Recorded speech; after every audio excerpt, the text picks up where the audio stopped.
Puis en Thaïlande, l'ancienne première ministre est en tournée politique. Yingluck Shinawatra veut montrer à ses fans que sa famille compte toujours sur l'échiquier politique.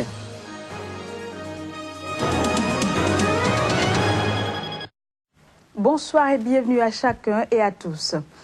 Au Zimbabwe, 15 opposants au président Robert Mugabe, dont un journaliste, ont été libérés sous caution ce samedi.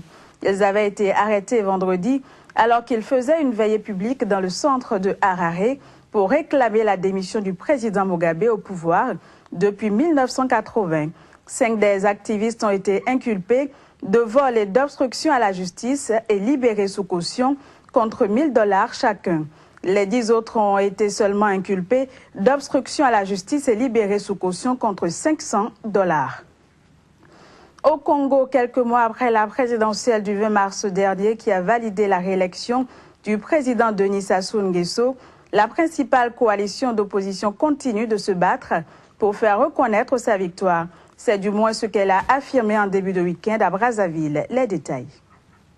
Le FROCAD entendait Front républicain pour le respect de l'ordre constitutionnel et l'alternance démocratique, et l'IDC, l'Initiative pour la démocratie au Congo, sont 2 plateformes ayant fait campagne contre le changement de constitution, ayant permis au président Denis Sassou Nguesso de se représenter. Dans un communiqué, le coordonnateur du FROCAD, Charles Zakari Boao, a écrit, je cite, « Le FROCAD IDC est engagé à faire prévaloir la victoire de l'opposition congolaise au dernier scrutin présidentiel dans le cadre négocié en toute responsabilité d'un dialogue politique inclusif sous l'égide de la communauté internationale. » Toujours dans son communiqué, il indique avoir été entendu ce jeudi par la commission mixte d'enquête sur les étranges attaques ayant visé Brazzaville le 4 avril, quelques heures avant la validation des résultats officiels de la présidentielle par la Cour constitutionnelle.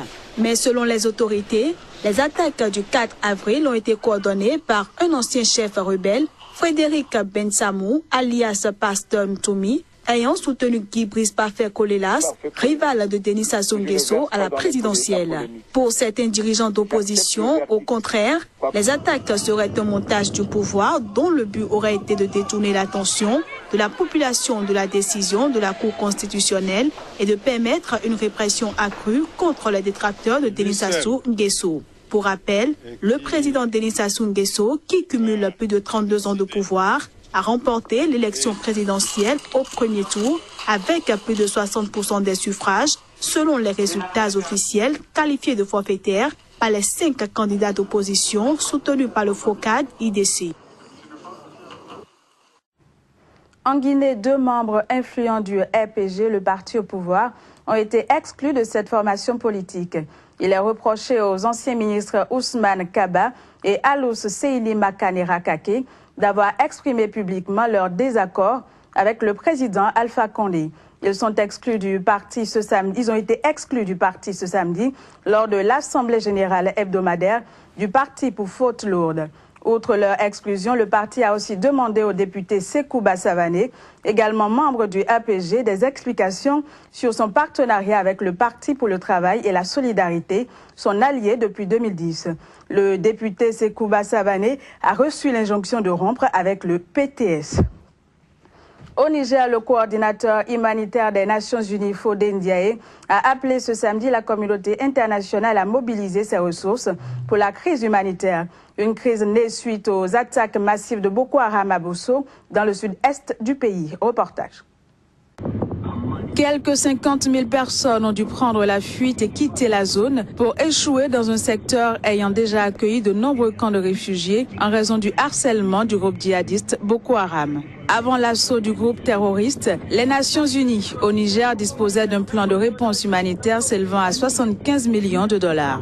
Mais aujourd'hui, l'organisation manque de $3 sur 4. D'où l'urgence, selon le coordinateur humanitaire des Nations Unies au Niger, de mobiliser les ressources internationales pour faire face à la crise humanitaire. Ces familles attendent, certains n'ont pas d'abri, c'est en dessous des arbres, comme je l'ai souligné, sous des conditions torrides. Notre assistance sur ce plan porte d'abord sur l'eau. Fodé Ndiaye estime que la crise humanitaire au Niger pourrait avoir une incidence grave et durable sur les pays du lac Tchad. En attendant une réponse internationale, les humanitaires apportent déjà des citernes d'eau aux déplacés et procéderont bientôt à des forages. Au Mali, 10 personnes ont été tuées ce samedi lors des affrontements entre groupes armés. Parmi les personnes tuées, des jeunes Peuls qui avaient quitté les groupes djihadistes pour intégrer le processus de paix.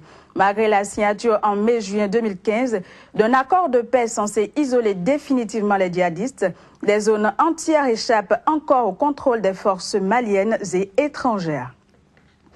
Le groupe djihadiste État islamique a perpétré ce dimanche 3 attentats suicides contre les forces du gouvernement d'Union libyen qui le combattent à Sirte. Les attaques ont fait plusieurs victimes dans le rang des forces de sécurité.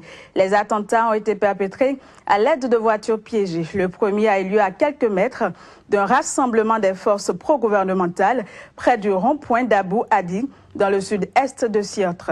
Le deuxième a ciblé un autre rassemblement des forces à l'ouest de la ville et le troisième visait un hôpital de campagne dans la même zone. Pour la première fois depuis le soulèvement sanglant des écoliers de Soweto, en 1976, des élèves qui s'étaient fait tirer dessus et d'ex-soldats du régime de l'apartheid ont marché côte à côte ce samedi dans le township, un symbole qui met hors d'elle des familles de victimes. Pour rappel, le 16 juillet 1976, des milliers d'écoliers et d'étudiants de Soweto ont envahi les rues du ghetto noir pour protester contre l'introduction d'un enseignement entièrement dispensé en afrikaans, la langue de l'oppresseur blanc suivant. On est triste pour ce qui s'est passé il y a 40 ans. Nous sommes désolés que des gens souffrent encore à cause des circonstances, mais ce que nous disons ici, c'est que nous commençons une nouvelle ère. Il n'y a pas beaucoup de gens qui sont satisfaits de ce qu'il se passe dans le pays, et aujourd'hui, il faut penser de façon nouvelle. Il faut agir de façon inédite, il faut s'entraider, et nous devons commencer à apprendre à nos enfants comment être de bons citoyens de ce pays. L'armée n'est pas ici pour confesser quoi que ce soit parce que nous considérons que nous n'avons rien à confesser. Nous n'avons tué personne dans le bidonville. Nous étions les gardiens de la paix. Mais nous sommes ici pour aller de l'avant. C'était il y a 40 ans. Il faut maintenant rentrer dans une ère nouvelle. Et nous travaillons main dans la main avec 16 fondations de jeunes, avec les écoles, avec les églises. Et nous voulons que l'Afrique du Sud aille de l'avant. C'est ça l'idée. On reste en Afrique du Sud où l'athlète paralympique Oscar Pistorius, accusé du meurtre de sa petite amie Riva Steenkamp, pourrait connaître dès demain sa peine définitive. Et ce, au terme d'un très long parcours devant les tribunaux pour tenter d'échapper à la prison. Imaginons. Près de 3 ans et demi après le meurtre de sa petite amie, Oscar Pistorius connaîtra dans quelques jours sa peine définitive. L'audience débute lundi matin. 15 ans ferme, comme le préconise le code pénal sud-africain, au moins compte tenu de son handicap et de circonstances atténuantes. Quelle que soit la décision du juge, l'ancien champion paralympique coupable du meurtre de sa petite amie, Riva Steenkamp, dans la nuit de la Saint-Valentin 2013, sera fixé sur son sort très probablement en fin de semaine prochaine. Je ne pense pas que cela durera plus d'une semaine, affirme un avocat proche du dossier. Je pense que les deux parties vont présenter leurs arguments en 3 jours. Il est possible ensuite que le juge ajourne l'audience de jeudi et revienne vendredi avec une sentence. D'abord, condamné en première instance à 5 ans de prison pour homicide involontaire, au terme d'un procès retentissant suivi en direct à la télévision par des millions de personnes, le Sud-Africain de 29 ans a purgé 1 an de prison avant d'être libéré sous condition. Mais en appel, à la demande du parquet, son crime a été requalifié en meurtre, ce qui devrait lui valoir, en théorie, une condamnation à 15 ans de réclusion au moins. Dans le droit sud-africain, la justice prononce d'abord le verdict et ensuite seulement la peine du condamné. Oscar Pistorius est toujours en liberté mais a aujourd'hui épuisé tous ses recours en justice. La condamnation qui lui sera signifiée devrait donc être ferme et définitive. Le football nigérien est à nouveau en deuil après le décès dans la nuit de vendredi à samedi de l'ancien sélectionneur des Super Eagles, Chouaïbou Amadou. Un décès qui intervient quelques jours seulement après la disparition d'un autre ancien coach de la sélection nationale, Stephen Keshi. Chouaïbou Amadou est mort dans son sommeil à l'âge de 58 ans après s'être plaint de douleurs à la poitrine. Selon des hauts responsables du football nigérian, l'ex-sélectionneur souffrait d'hypertension et suivait un traitement médical. Nommé à la tête de l'équipe nationale à 4 reprises, il avait permis au Nigeria de se qualifier pour les Coupes du Monde 2002 et 2010, mais n'a jamais connu les honneurs d'une phase finale avec sa sélection. Également vainqueur de la Coupe d'Afrique des vainqueurs de coupe en 1991 avec les BBC Lions, Chouaïbou Amadou était pressenti pour reprendre en main l'équipe une nouvelle fois pour remplacer le sélectionneur Sondé Olyssé après sa démission en février dernier. Mais il a décliné l'offre en raison de ses problèmes de santé. Son décès est un autre coup dur pour le football nigérian, car il intervient après la disparition mercredi dernier de Stephen Keshi, son ancien assistant, lors de la qualification des Super Eagles pour le Mondial 2002. L'ancien capitaine du Nigeria, Stephen Keshi, vainqueur de la Coupe d'Afrique des Nations en 1994 en tant que joueur et en 2013 en tant que sélectionneur, est décédé mercredi à 54 ans, vraisemblablement d'une crise cardiaque. Puis Yingluck Shinawatra, ancienne première ministre thaïlandaise, a le vent en poupe. Elle refait surface à travers une tournée pour montrer à ses fans que sa famille compte toujours sur l'échiquier politique. Et ce, malgré les efforts de la junte pour la juguler.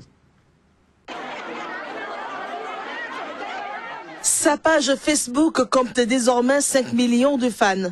Yingluck en fait tout un événement qui mérite d'être célébré. Depuis leur arrivée au pouvoir en 2014, les militaires interdisent toujours toute manifestation politique. Cette fois, l'ex-première ministre effectue une tournée culturelle. Puisque je n'ai plus de poste en tant que première ministre, je profite de cette opportunité pour rendre visite aux villageois, car je ne pouvais pas le faire quand j'avais le poste. Les partisans des Shinawatra sont particulièrement nombreux dans le nord-est et le nord de la Thaïlande, fief de cette puissante famille chino-thaï. Cette dernière est vue comme une menace pour les élites conservatrices royalistes de Bangkok. Je suis très contente de la rencontrer. Je ne l'ai vue qu'à la télévision, elle est très belle. Je suis tellement contente de la voir, de la serrer dans mes bras et de prendre des photos avec elle. J'aime le fait qu'elle s'entende bien avec les personnes âgées et les villageois. La tenue d'élection n'est pour l'heure que très vaguement évoquée, sous couvert d'adoption par référendum en août d'une nouvelle constitution. Laquelle constitution est taillée sur mesure par les militaires pour empêcher la victoire des Shinawatra dans les urnes. Même si des élections doivent être organisées en 2017, Yingluck a été interdite de vie politique pour 5 ans en 2014. Fin de ce journal, merci de l'avoir suivi, à très bientôt.